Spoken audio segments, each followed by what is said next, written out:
Bismillahirrahmanirrahim. Assalamualaikum warahmatullahi wabarakatuh. Apa kabar semuanya? Semoga kalian senantiasa dalam lindungan Allah Subhanahu wa Ta'ala. Alhamdulillah, pada hari ini kita bisa bertemu kembali dan belajar melalui daring pelajaran prakarya dan kewirausahaan dengan tema wirausaha kerajinan dari bahan limbah berbentuk bangun datar. Oke, simak ya. Yang pertama kita jelaskan mengenai apa saja kompetensi dasar. 1. Memahami perencanaan usaha kerajinan dari bahan limbah berbentuk bangun datar sebagai solusi dari masalah lingkungan hidup, meliputi ide peluang usaha, sumber daya, administrasi, dan pemasaran. Yang kedua, menyusun perencanaan usaha kerajinan dari bahan limbah berbentuk bangun datar sebagai solusi dari masalah lingkungan hidup, meliputi ide peluang usaha, sumber daya, administrasi, dan pemasaran. Tujuan pembelajaran kita yaitu siswa mampu membuat perencanaan usaha kerajinan dari bahan limbah berbentuk bangun datar. Yang kedua, siswa dapat membuat produk kerajinan dari bahan limbah berbentuk bangun datar dan pengemasannya berdasarkan konsep berkarya. Yang ketiga, siswa dapat menghitung titik impas break-even point usaha dari bahan limbah berbentuk bangun datar. Oke, selanjutnya wirausaha kerajinan dari bahan limbah berbentuk bangun datar ini sub A. Perencanaan usaha kerajinan dari bahan limbah berbentuk bangun datar. Ide dan peluang usaha kerajinan dari bahan limbah berbentuk bangun datar. Sumber daya yang dibutuhkan dalam usaha kerajinan dari bahan limbah berbentuk bangun datar. Perencanaan administrasi usaha dari bahan limbah berbentuk bangun datar. Perencanaan pemasaran usaha dari bahan limbah berbentuk bangun datar. Yang bagian B, sistem produksi usaha kerajinan dari bahan limbah berbentuk bangun datar. Ada 7 aneka produk kerajinan dari bahan limbah berbentuk bangun datar. Kedua, manfaat kerajinan. Ketiga, potensi kerajinan. Keempat, perencanaan produksi. Kelima, alat dan bahan yang dibutuhkan dalam memproduksi. Yang keenam, proses produksi kerajinan. Yang ketujuh, pengemasan produk kerajinan. Yang C, perhitungan titik impas break-even point usaha kerajinan dari bahan limbah berbentuk bangun datar. Yang pertama, pengertian dan manfaat titik impas. Yang kedua, komponen perhitungan titik impas. Yang ketiga, menghitung biaya pokok produksi. Yang keempat, evaluasi hasil perhitungan titik impas. Yang bagian D, strategi promosi produk hasil kerajinan dari bahan limbah berbentuk bangun datar. 1. Pengertian produksi. 2. Menentukan strategi promosi produksi hasil usaha kerajinan dari bahan limbah berbentuk bangun datar. Ketiga, melakukan promosi produk hasil usaha kerajinan dari bahan limbah berbentuk bangun datar. Yang E, laporan kegiatan usaha kerajinan dari bahan limbah berbentuk bangun datar. Yang pertama, pengertian dan manfaat laporan kegiatan. Yang kedua, menganalisa laporan kegiatan. Yang ketiga, pembuatan laporan kegiatan. Oke, di materi pelajaran ini ya, wirausaha kerajinan dari bahan limbah berbentuk bangun datar. Limbah terbagi dua, yaitu limbah organik dan limbah anorganik. Limbah organik yaitu sampah yang bersumber dari hayati atau jaringan organisme yang mudah terurai atau mudah membusuk. Limbah tersebut berasal dari sampah rumah tangga, contohnya sampah makanan, sisa sayuran, sisa buah-buahan, daun-daun kering, dan kotoran ternak. Limbah anorganik yaitu sisa limbah yang berasal dari bahan-bahan non-hayati dan umumnya sulit diuraikan. Beberapa limbah bisa terurai, tetapi memerlukan waktu yang lama. Limbah tersebut berasal dari sumber daya alam yang berasal dari pertambangan, seperti minyak bumi, batu bara, besi, timah, dan nikel. Limbah anorganik yang dapat didaur ulang contohnya sampah plastik, logam, kaca, dan kaleng. Limbah-limbah tersebut dapat dipilah sesuai kebutuhan. Jika dinilai kurang layak, maka limbah tersebut dilebur. Sedangkan limbah yang kondisinya masih baik dapat dimanfaatkan kembali menjadi karya kerajinan. Kalian perhatikan gambar di sini. Macam-macam limbah. Lihat, apa sih sampah organik? Apa sih sampah anorganik? Ya, perhatikan di gambar ini. Semoga kalian bisa menganalisa ya satu persatu. Contoh sampah organik itu apa? Anorganik itu apa? Di sini ada gambar botol ya, sampah buah-buahan, sampah sayuran. Oke, kita lanjutkan. Kita langsung ke sub A, perencanaan usaha kerajinan dari bahan limbah berbentuk bangun datar. Ide dan peluang. Oke, ide dan peluang. Peluangnya di negara kita, di Indonesia ini merupakan penduduk terbanyak ya, padat dari seluruh dunia. Nah, kita juga merupakan penyokong limbah terbesar, alias kita ini banyak sampah ya, kalian bisa perhatikan di lingkungan kalian. Terus, mengurangi pencemaran lingkungan karena banyaknya sampah dan limbah di sekitar kita, maka perlu kita mendaur ulang ya sampah tersebut menjadi barang yang berguna dengan 3R, reduce, reuse, dan recycle. Komponen perancang usaha itu ada disebut SWOT, strength yang artinya kekuatan. Contohnya, usaha keset tergolong usaha yang tidak membutuhkan modal besar dan keahlian khusus. Nah, kita ketika mau mendirikan usaha, usaha keset tidak perlu modal besar. Kita bisa menggunakan karung-karung bekas, kain-kain perca untuk membuat keset. Terus, komponen yang kedua yaitu weakness atau kelemahannya. Artinya hampir semua hasil usaha keset kain perca motifnya sama ya, karena diambil dari sisa-sisa kain bekas pembuatan baju atau lain-lainnya. Itu dari segi kelemahannya. Nah, dari segi kesempatan atau opportunity, peluang usaha cenderung meningkat karena banyak perumahan misalkan di sekitar kita, atau banyak rumah tangga yang mempunyai rumah-rumah baru, itu kan memerlukan keset ya. Nah, itu adalah peluang usaha. Komponen yang keempat atau D ya, ancaman. Ancamannya apa? Alternatifnya, kerajinan kain perca memerlukan inovasi atau bentuk, warna, dan model.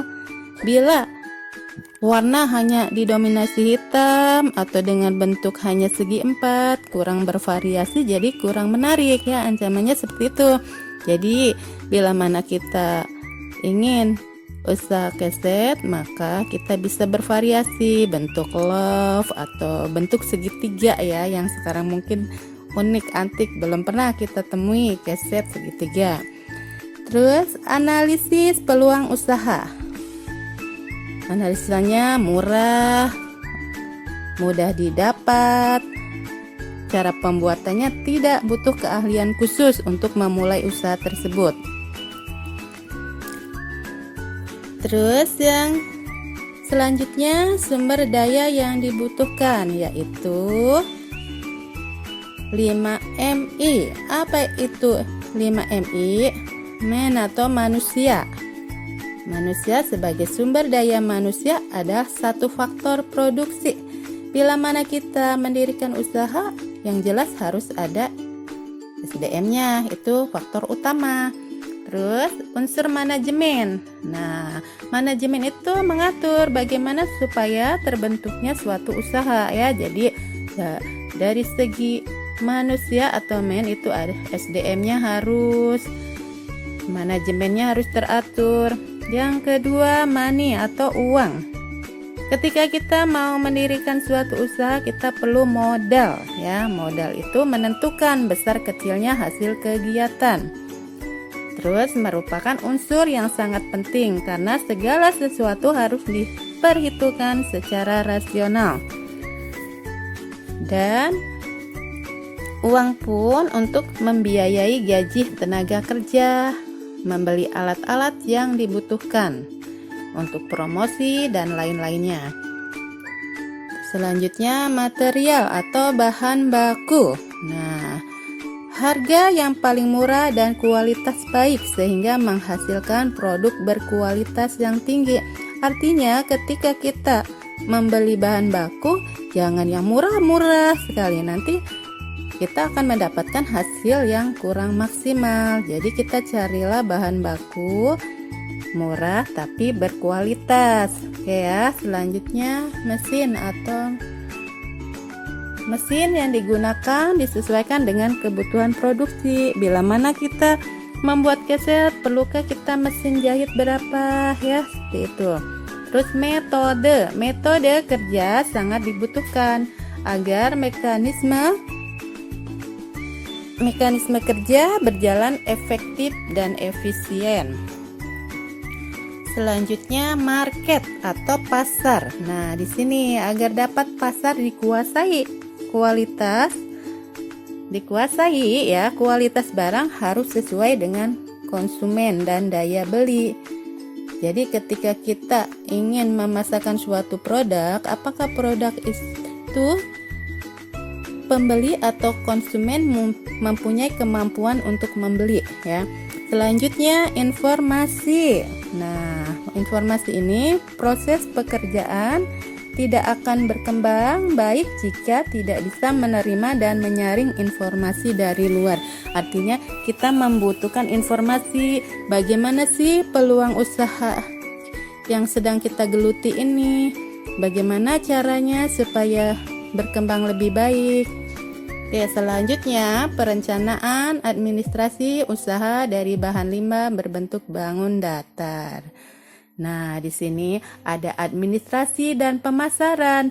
Administrasi adalah perencanaan, pengendalian dan pengorganisasian pekerjaan perkantoran serta pergerakan mereka yang melaksanakan agar mencapai tujuan yang telah ditetapkan. Beberapa aspek penting dalam perencanaan administrasi usaha antara lain sebagai berikut. 1. Harus mengurus izin usaha. 2. Penetapan besarnya retribusi. 3. Mengurus surat izin usaha perdagangan (SIUP), surat izin usaha perdagangan.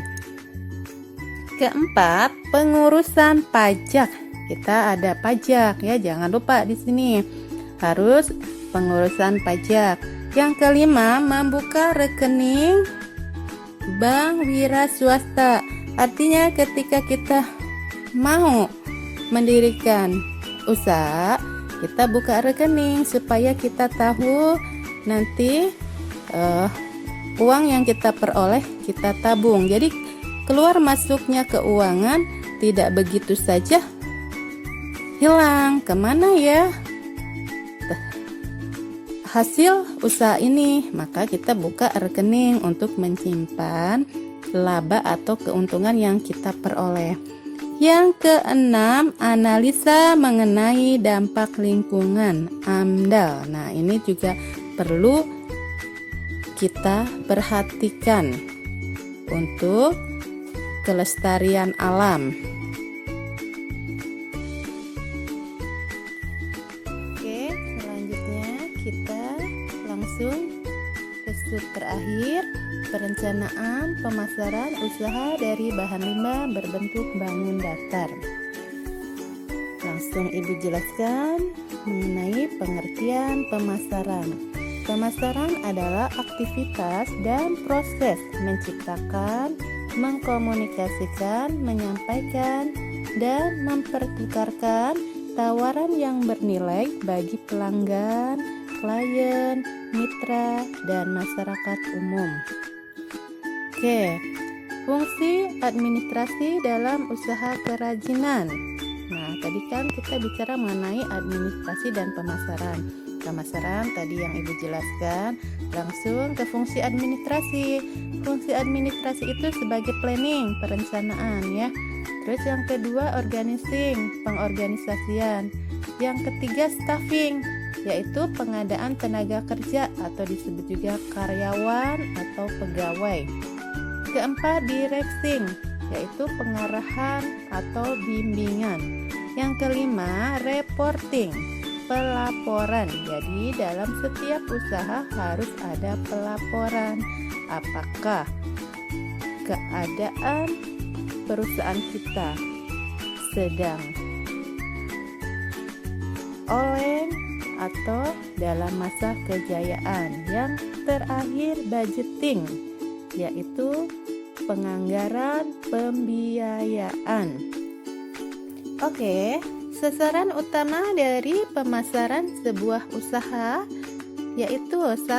Meningkatkan target penjualan supaya perusahaan kita senantiasa kontinu berjalan, atau intinya kelangsungan usaha ya. Yang kedua, mendapatkan laba atau keuntungan. Jadi setiap usaha itu kita menginginkan adanya laba. Ketiga, memperluas jaringan bisnis. Bagaimana ini? Misalkan sekarang kita sudah mempunyai bisnis kuliner di Kota Serang, dan kemudian kita menginginkan buka cabang di daerah Lebak atau di daerah Pandeglang ya. Itu artinya kita memperluas jaringan bisnis. Yang keempat, barang dapat dikenal oleh calon konsumen. Ya, jadi sasaran utama dari pengadaan pemasaran itu apa sih? Yang tadi itu meningkatkan target penjualan, mendapatkan laba atau keuntungan, memperluas jaringan bisnis, barang kita dapat dikenal oleh calon pembeli ya. Lanjut, dalam pemasaran kegiatan apa saja sih yang kita lakukan? Yang pertama, penjualan personal selling, artinya penjualan pribadi ya. Bagaimana kita menjual produk ini sendiri? Kalau sekarang sangat mudah ya, kita bisa memasarkan, kita online kan via WA, via IG, via Facebook dan lain-lainnya. Sama tuh, jadi penjualan personal, iklan, mempromosikan, sales promotion, promosi penjualan, ada publikasi, terus menjalin komunikasi dengan pelanggan atau dengan konsumen ya. Itu kegiatan pemasaran itu seperti itu. Jadi di dalam kegiatan pemasaran itu ada apa saja? Penjualan personal, iklan, sales promotion, publikasi, menjalin komunikasi dengan pelanggan ya.